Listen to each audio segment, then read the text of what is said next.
He thought this house was finally safe, a fresh start, a peaceful home. But sometimes, dogs notice what humans can't see. When Todd moved into his late grandfather's farmhouse, he believed it was a chance to heal. The city reminded him too much of his pain, so he packed up what little he had and brought only one true companion, his dog, Indy. Indy was no ordinary pet. He had been with Todd through heartbreak, loneliness, and grief. To Todd, Indy wasn't just a dog, he was family. At first, everything seemed perfect. The air smelled of pine and fresh soil. Indy ran through the halls, wagging his tail, exploring every corner of the old farmhouse. For the first time in months, Todd smiled. He felt hope again, but then Indy stopped. His ears perked, his tail stiffened. His gaze locked on the long, dim hallway. Something was there. Todd laughed it off. "Relax, boy, it's just the house settling." But Indy didn't move. His body tensed, his fur bristled, and a low growl rumbled from his chest. That was the first warning. Over the next few nights, things grew stranger. The lights flickered. The old door creaked open on its own.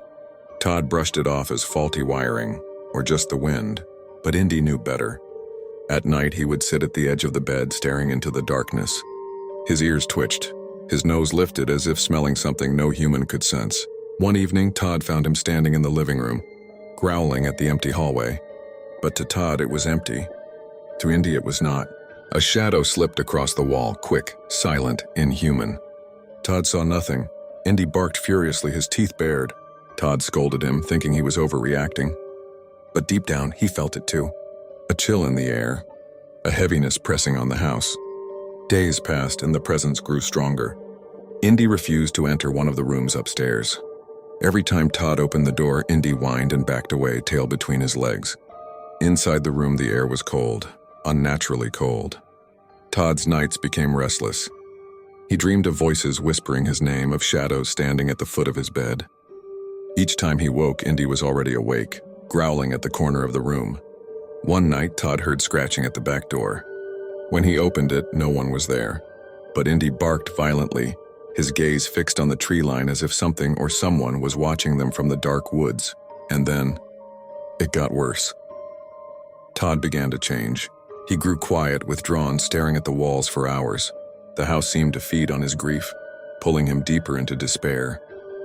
But Indy never left his side. When Todd cried, Indy rested his head on his lap. When Todd sat in silence, Indy guarded him, eyes fixed on the shadows that crawled along the walls. One night, the entity revealed itself more clearly. The lights went out, the temperature dropped, and in the reflection of the window, Indy saw it. A figure, twisted and dark, standing behind Todd. Indy lunged, barking, snapping at the air, driving it back into the shadows. Todd screamed, feeling the cold grip of unseen hands around his throat.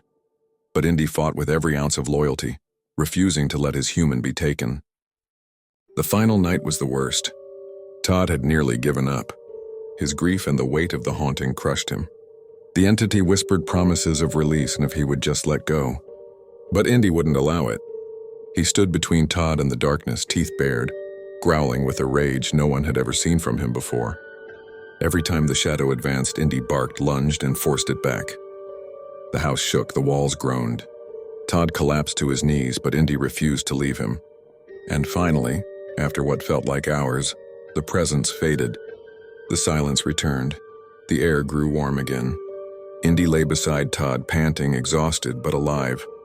The haunting wasn't gone forever. The farmhouse would always carry its darkness. But for that night, Todd was safe. And he knew why, not because of prayers, not because of luck, but because his dog, the one soul who loved him unconditionally, had fought the darkness when he couldn't. Would you trust your dog if he saw something you couldn't? Because sometimes the ones who protect us see the truth before we do. And sometimes the bravest heroes don't walk on two legs. Follow for more chilling stories.